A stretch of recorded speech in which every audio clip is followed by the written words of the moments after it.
Hello all and welcome back again.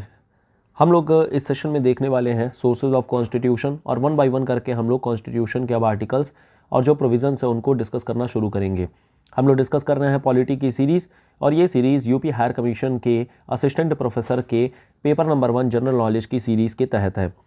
सबसे पहले बात करते हैं कि आखिर में क्या क्या सोर्सेज लिए गए हैं कॉन्स्टिट्यूशन के, यानी कि हम लोगों ने अपना कॉन्स्टिट्यूशन किन किन कॉन्स्टिट्यूशन को नज़र देखते हुए, इनको फॉलो करते हुए हम लोगों ने अपना कॉन्स्टिट्यूशन लिखा हुआ है। हम लोगों ने कॉन्स्टिट्यूशन कहीं से कॉपी नहीं किया है, बल्कि हम लोगों ने कॉन्स्टिट्यूशन को बाहर के जो कॉन्स्टिट्यूशन, दूसरे के जो कॉन्स्टिट्यूशन है उनको रीड करके इंडियन माइंडसेट में हम लोगों ने इसे कैलीग्राफ किया था, लिखा था। और इसीलिए हम लोग कहते हैं Indian constitution is not a copied constitution, बल्कि ये रैंसैकिंग ऑफ कॉन्स्टिट्यूशन है, यानी कि हम लोग दूसरे कॉन्स्टिट्यूशन को अपने इंडियन माइंडसेट के हिसाब से, इंडिया के हिसाब से हम लोगों ने इसको फॉलो किया है। खैर, तो यहाँ पर अगर हम लोग देखें सबसे पहले कि कौन कौन से प्रोविजंस कहाँ कहाँ किस किस कंट्री से लिए गए हैं, कुछ छोटे मोटे आर्टिकल्स हैं, कुछ छोटे मोटे यहाँ पर ट्रिक्स हैं जिनके बेसिस पर हम लोग इसको समझ सकते हैं। जैसे ऑस्ट्रेलिया के बारे में, ऑस्ट्रेलिया का, ऑस्ट्रेलिया से हम लोगों ने लिया है concurrent list, freedom of trade, commerce and intercourse, joint sitting of 2 houses of parliament. अब यहाँ पर अगर देखेंगे तो ये ऐसे आर्टिकल्स हैं जो बेसिकली आपको देखने को मिल रहा है कुछ बीच बीच का है, कुछ मध्यस्थता कराई जा रही है, कुछ मीडिएशन कराया जा रहा है।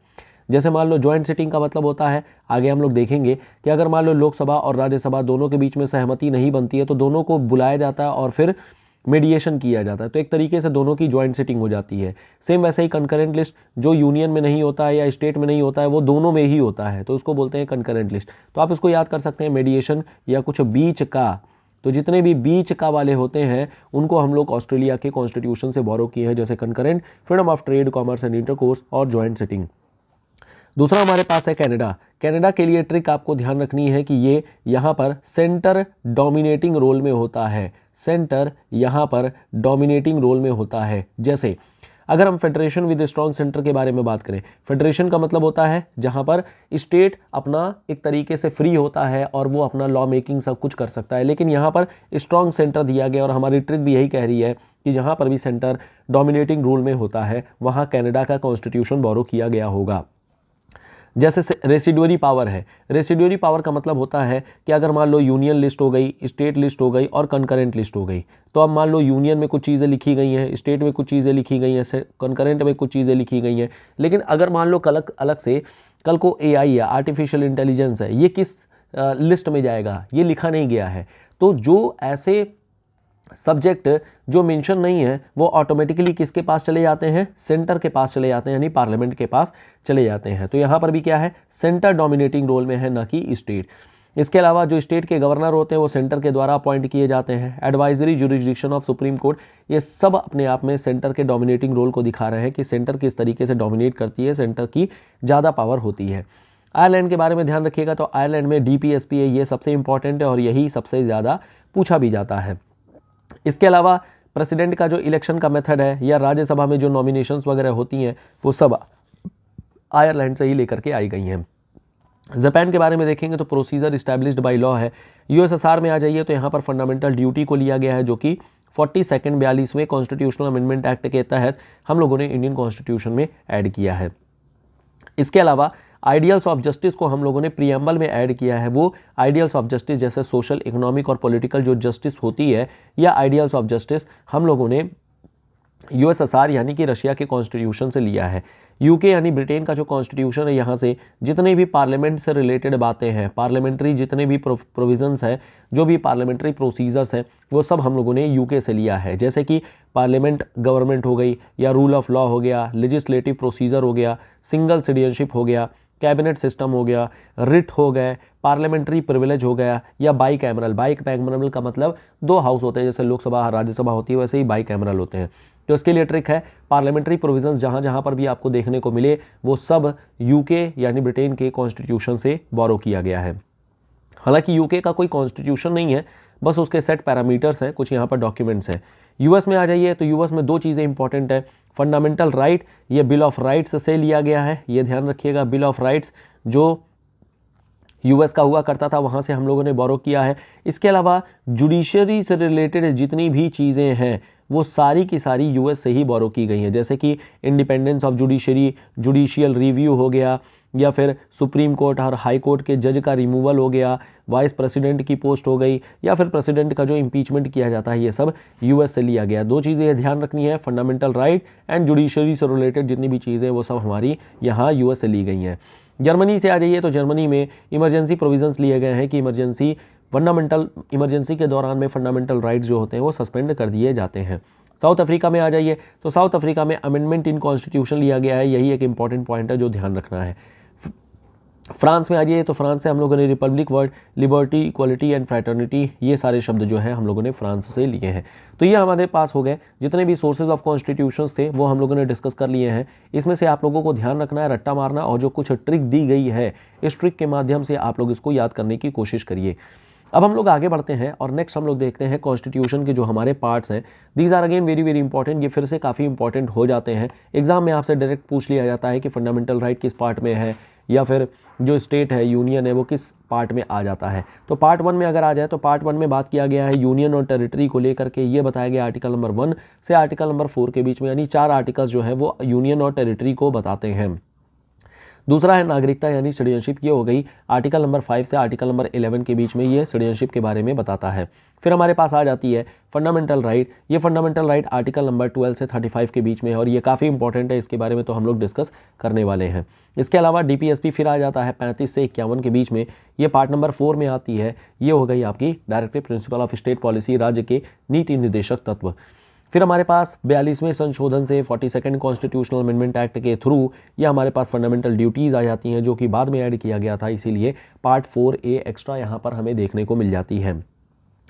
जब हमारे पास में बेसिक चीज़ें खत्म हो जाती हैं तो अब इसके बाद से स्टार्ट होगा हमारा यूनियन, और जो यूनियन है ये हमारे पार्ट नंबर 5 में दिया गया है यूनियन के नाम से। यहाँ पर आर्टिकल नंबर 15 से आर्टिकल नंबर 151 तक ये मेंशन किया गया है, जिसमें हमारे पास जो यूनियन की एग्जीक्यूटिव है, यूनियन की लेजिस्लेटिव है, या यहाँ पर हमें सुप्रीम कोर्ट का भी मेंशन देखने को मिल जाएगा, प्लस साथ में CAG का भी मेंशन देखने को मिल जाएगा, एटसेट्रा एटसेट्रा। फिर हमारे पास स्टेट के बाद यूनियन के बाद स्टेट आ जाती है। स्टेट हमें पार्ट 6 में देखने को मिल जाती है। यहाँ पर आर्टिकल नंबर 152 से 237 तक हमें देखने को मिल जाता है। फिर हमारे पास है पार्ट नंबर 7। पार्ट नंबर 7 है जो फर्स्ट शेड्यूल में हमारे पास में स्टेट्स मेंशन किए गए थे, लेकिन ये बाद में रिपील कर दिया गया, तो ये हमारा पार्ट 7 भी हट चुका है। पार्ट 7 में अब कुछ नहीं है, ध्यान रखना है। पार्ट नंबर 8 में यूनियन टेरिटरी के बारे में है, 239 से 242 हो गया। तो यहाँ पर अगर 5वें में देखेंगे तो हमारा यूनियन है, 6वें में देखेंगे तो स्टेट है, 8वें में सीधे आ जाएंगे तो यहाँ पर यूनियन टेरिटरीज हो जाती हैं। तो स्टेट एंड यूनियन टेरिटरी, और फिर इसके अलावा हमारा जो यूनियन है। फिर हमारे पास जो लोकल सेल्फ गवर्नमेंट होती है वो पार्ट 9 और पार्ट 9A में दिया गया है, पंचायत और म्यूनिसिपैलिटीज़ के फॉर्मेट में। आर्टिकल नंबर 243 से लेकर 243O तक है ये, और 243P से लेकर के 243ZG तक हमें म्यूनिसिपैलिटीज़ देखने को मिल जाती हैं। फिर आर्टिकल नंबर पार्ट 9B में कोऑपरेटिव्स यहाँ पर इंक्लूड किए गए हैं। ये जो कोऑपरेटिव्स हैं 97th कॉन्स्टिट्यूशनल अमेंडमेंट एक्ट 2011 के द्वारा ऐड किए गए हैं, ये इंपॉर्टेंट है, ध्यान रखना है। आर्टिकल इसके ध्यान रखने की ज़रूरत नहीं है। फिर पार्ट 10 में आ जाता है जो भी शेड्यूल्ड एरियाज़ और शेड्यूल्ड ट्राइबल एरियाज़ हैं वो आ जाते हैं। आर्टिकल नंबर 244 से लेकर 244A तक हमें देखने को मिल जाता है। फिर पार्ट नंबर 11 में आएंगे तो 11 में यूनियन और स्टेट के बीच में क्या रिलेशन है उसके बारे में यहाँ पर बातें बताई गई हैं। पार्ट नंबर 12 में यूनियन और स्टेट के बीच में जो भी फाइनेंशियल रिलेशन है उसके बारे में बताया गया है। पार्ट नंबर 13 में फिर हमारा ट्रेड, कॉमर्स और इंटरकोर्स के बारे में बताया गया है। पार्ट नंबर 14 में सर्विसेज जो यूनियन और स्टेट के बीच में है उनके बारे में बताया गया है। फिर पार्ट 14A ये हमारा ट्रिब्यूनल के बारे में बताया गया है, जो कि 42nd कॉन्स्टिट्यूशनल अमेंडमेंट एक्ट के तहत ही इसको भी बनाया गया था। यहाँ पर आर्टिकल 233 है, 223B है। फिर हमारे पास 15 में आ जाती है इलेक्शन, और ये बताया गया 324 से लेकर के 329A के बीच में, और यहाँ पर आ जाती है हमारी एक बॉडी जिसका नाम है election commission of India, election commission of India. फिर हमारे पास आ जाती है 16 स्पेशल प्रिविलेज जो सर्टेन क्लासेस को दिया गया है, जैसे कि SC हो गए या ST हो गए या फिर अब तो OBC भी हो गया। ये आर्टिकल ध्यान रखना है 338, 338A और 338B। 338 में SCs के लिए प्रोविज़न है, 338A में ST के लिए प्रोविज़न है, और फिर 338B में OBC के लिए प्रोविज़न किया गया है। आर्टिकल नंबर अगर हम लोग 17 में आ जाते हैं तो यहाँ पर ऑफिशियल लैंग्वेज है। ऑब्वियसली यहाँ पर हिंदी के बारे में बात की गई है कि किस तरीके से हमारा लैंग्वेज होने वाला है। पार्ट नंबर 18 में हमारा इमरजेंसी प्रोविज़न दिया गया है जो आर्टिकल नंबर 352 से 360 के बीच में है, काफ़ी इंपॉर्टेंट है, ध्यान रखना है। बाकी इसके अलावा 19 में आ जाए तो मिसलिनियस है यहाँ पर। फिर आर्टिकल नंबर 20 काफ़ी important amendment of the constitution के बारे में बात किया गया, आर्टिकल नंबर 368 यहाँ पर आ जाती है। बाकी आपको ध्यान रखना है कि आर्टिकल ये पार्ट 21 और पार्ट 22, यानी कि अगर अब हम लोग देखें क्या क्या यहाँ पर पढ़ने वाली बातें हैं, याद करने वाली बातें हैं।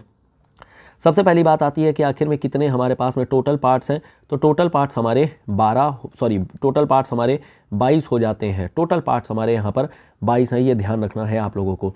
इसमें से कुछ इंपॉर्टेंट पार्ट्स हैं जो आप लोगों को ध्यान रखने हैं। जैसे शुरुआत में पार्ट 1 2 3 4 5 ये तो काफ़ी इंपॉर्टेंट है ही। 6 हो गई, 7 तो खैर रिपीट किया जा चुका है, 8 हो गई, 9 हो गई, 9A हो गई, 9B हो गई, 10 हो गई, यहाँ तक तो काफ़ी इंपॉर्टेंट है। पार्ट नंबर 11 12 ये ध्यान रखना है कि ये दोनों सेंटर स्टेट रिलेशन से रिलेटेड है। पार्ट नंबर 13 याद रखने की सच कोई खास ज़रूरत नहीं है। पार्ट नंबर 14 भी याद रखने की ज़रूरत नहीं है। पार्ट 14A ध्यान रखना है, पार्ट 15 ध्यान रखना है, 16 ध्यान रखना है, 17 ध्यान रखना है, 18 ध्यान रखना है और बाकी 20 ध्यान रखना है। तो ये हमारे पास कुछ इंपॉर्टेंट जो पार्ट थे वो हम लोगों ने बात कर ही लिए। ये देखिए याद करने वाली चीज़ है, इसमें कुछ इफ एंड बट नहीं कर सकते हैं, रट्टा मारना है। और यहाँ पर क्वेश्चन जो है बड़े स्ट्रेट फॉरवर्ड तौर पे पूछ लिए जाते हैं। पूछ लिया जाएगा कि इलेक्शन कमीशन ऑफ इंडिया किस पार्ट में मेंशन किया गया है, या फिर अमेंडमेंट ऑफ कॉन्स्टिट्यूशन किस पार्ट में मेंशन किया गया है। तो जब तक आपको नहीं पता रहेगा तो आप नहीं बता पाएंगे कि आर्टिकल नंबर मतलब ये पार्ट नंबर 15 में है, 16 में है या 20 में है या क्या है। इसलिए इसको ध्यान रखना है कि कौन कौन से यहाँ पर पार्ट्स हैं। दूसरा हमारे पास आ जाता है शेड्यूल को लेकर के। शेड्यूल भी काफ़ी इंपॉर्टेंट है जो याद रखना है।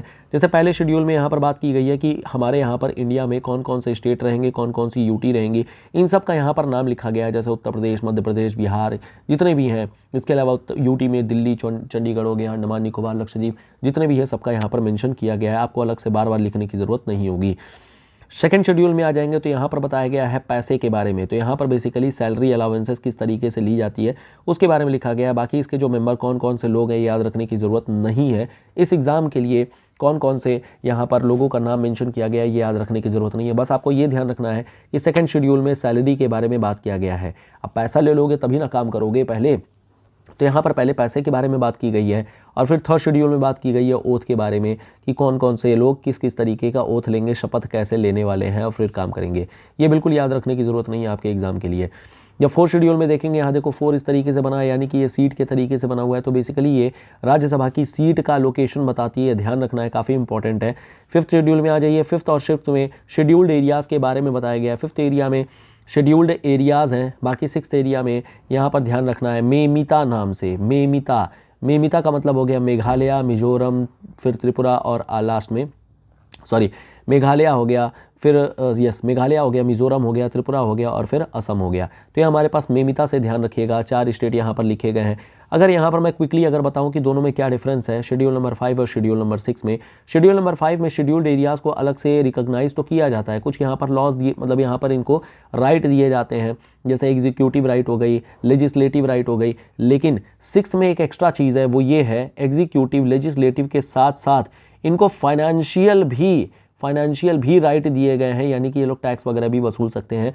ये काफ़ी इंपॉर्टेंट है और इसीलिए कई सारे शेड्यूल्ड एरियाज़ ऐसे होते हैं जो हमेशा डिमांड करते रहते हैं कि मुझे भी 6 शेड्यूल में डाल दिया जाए। जैसे एग्जांपल के तौर पर अगर मैं मणिपुर के बारे में बात करूं तो मणिपुर ये डिमांड करती है कि मुझे भी 6 शेड्यूल में डाल दिया जाए, क्योंकि हम भी फाइनेंशियल अपना डिसेंट्रलाइजेशन कर सकेंगे। फिर हमारे पास 7 शेड्यूल में आ जाइए तो यहाँ पर बात किया गया लेजिस्लेटिव लिस्ट के बारे में, यानी कि यहाँ पर बात किया गया यूनियन लिस्ट, स्टेट लिस्ट और फिर कंकरेंट लिस्ट के बारे में। कुछ अगर संख्या ध्यान रखना चाहें तो यूनियन लिस्ट में टोटल 100 सब्जेक्ट होते हैं। अगर हम स्टेट लिस्ट के बारे में बात करें तो 61 होते हैं और यहाँ पर 52 होते हैं जो हमारा कंकरेंट लिस्ट है। ये तीनों चीज़ें ध्यान रखिएगा, काफ़ी इंपॉर्टेंट है। शेड्यूल काफ़ी इंपॉर्टेंट है, ये ध्यान रखना है। 8 शेड्यूल में बात की गई है लैंग्वेज को लेकर के, टोटल 22 लैंग्वेज यहाँ पर मेंशन किया गया है। 9 शेड्यूल में बात किया गया है स्टेट के एक्ट्स और रेगुलेशन के थ्रू। ध्यान ये रखना है कि ये फर्स्ट कॉन्स्टिट्यूशनल अमेंडमेंट एक्ट 1951 के तहत लाया गया था और इसके तहत आर्टिकल नंबर 31 में अमेंडमेंट की गई थी, 31A ऐड किया गया था। ये इतना पार्ट ध्यान रखना है केवल कि स्टेट के जो लॉज होते हैं, एक्ट्स होते हैं, ज़मीनी चीज़ें होती हैं, लैंड वाली चीज़ें होती हैं, उनको लेकर के यहाँ पर मेंशन किया गया है। 10th शेड्यूल में यहाँ पर एंटी डिफेक्शन के बारे में बात किया गया है। एंटी डिफेक्शन क्या चीज़ होती है बाद में डिस्कस करेंगे, लेकिन ये ध्यान रखना है कि एंटी डिफेक्शन के बारे में बात की गई है। 11th शेड्यूल और 12th शेड्यूल ये 73rd कॉन्स्टिट्यूशनल अमेंडमेंट एक्ट और 74th कॉन्स्टिट्यूशनल अमेंडमेंट एक्ट के थ्रू यहाँ पर ये लाया गया था। ये ध्यान रखना है, 1993 की सारी कहानी है ये, 1993 के आसपास की।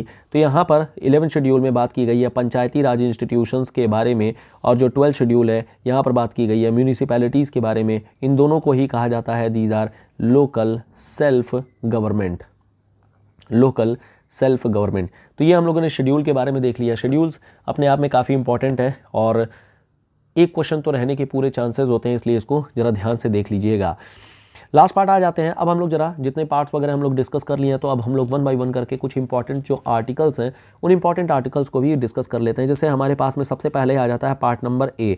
पार्ट नंबर ए में, पार्ट नंबर 1 में हम लोगों ने डिस्कस किया था कि यहाँ पर स्टेट एंड यूटी के बारे में बातें कही गई हैं। तो आर्टिकल नंबर 1, 2, 3 यहाँ पर ये बताया गया है कि स्टेट का किस तरीके से बाउंड्री डिसाइड होता है, किस तरीके से यहाँ पर नाम बदले जा सकते हैं, या फिर टेरिटरी किस तरीके से ली जाती है। ये सब हमारे आर्टिकल नंबर 1, 2, 3 के तहत दिया गया है। इसमें अंदर घुस करके पढ़ने की ज़रूरत नहीं है, इंपॉर्टेंट नहीं है आपके एग्ज़ाम के लिए। बस आपको ये ध्यान रखना है कि पार्ट नंबर 1 में स्टेट एंड यूटी के बारे में बात किया गया है। और एक चीज़ और ध्यान रखिएगा, इंडिया दैट इज़ भारत, ये ऐसा मेंशन किया गया, इंडिया दैट इज़ भारत, यानी इंडिया का नाम इंडिया भी लिखा गया है और भारत भी लिखा गया है, कॉन्स्टिट्यूशन में लिखा गया है। ये बात ध्यान रखनी है आप लोगों को। फिर हमारे पास पार्ट नंबर 2 आ जाता है। पार्ट नंबर 2 में यहाँ पर बात की गई है सिटीजनशिप के बारे में, यानी नागरिकता के बारे में। यहाँ पर आर्टिकल नंबर 5, 6, 7, 8, 9, 10, 11 यानी कि 5 से लेकर के 11 तक ये मेंशन किया गया है सिटीजनशिप अमेंडमेंट एक्ट, मतलब सिटीजनशिप को लेकर के। एक चीज़ यहाँ पर ध्यान रखनी है कि अगर मान लो कल को कोई भी अमेंडमेंट करना है, कुछ भी ऐड करना है, तो यहाँ पर ऐड करने के लिए कौन रिस्पॉन्सिबल होगा, यानी कौन कर सकेगा, किसके हाथ में पावर है। तो यहाँ पर पावर है पार्लियामेंट के हाथ में। पार्लियामेंट अब आगे कोई भी रूल रेगुलेशन कुछ भी सिटीजनशिप से रिलेटेड बना सकती है। अभी आप लोगों ने देखा होगा कि रिसेंटली जो हमारे अमित शाह हैं, इन्होंने एक सिटीजनशिप अमेंडमेंट एक्ट पास किया हुआ है और उसके तहत सिटीजनशिप में काफ़ी कुछ चेंजेस वगैरह भी किए गए थे, जो कि काफ़ी कंट्रोवर्शियल हुआ था। खैर, हम लोग उस कंट्रोवर्सी में नहीं जाए, लेकिन हमें ये पता होना चाहिए कि जो भी हमारे पास में अमेंडमेंट किए जाते हैं या सिटीजनशिप के लिए नए लॉज बनाए जाते हैं, वो सब हमारे पार्लियामेंट के थ्रू ही बनाए जाते हैं। पार्लियामेंट के हाथ में पावर होती है कि हम सिटीजनशिप को लेकर के कुछ चेंजेस कर सकते हैं। तो ये हम लोगों ने डिस्कस किया इस सेशन में, हमारे सोर्सेज को लेकर के, हमारे पार्ट्स को लेकर के, शेड्यूल को लेकर के, और हम लोगों ने पार्ट नंबर 1 और पार्ट नंबर 2 के जो आर्टिकल्स थे, इंपॉर्टेंट आर्टिकल्स थे, उसको हम लोगों ने डिस्कस कर लिया है। नेक्स्ट क्लास में हम लोग बात करेंगे फंडामेंटल राइट के बारे में।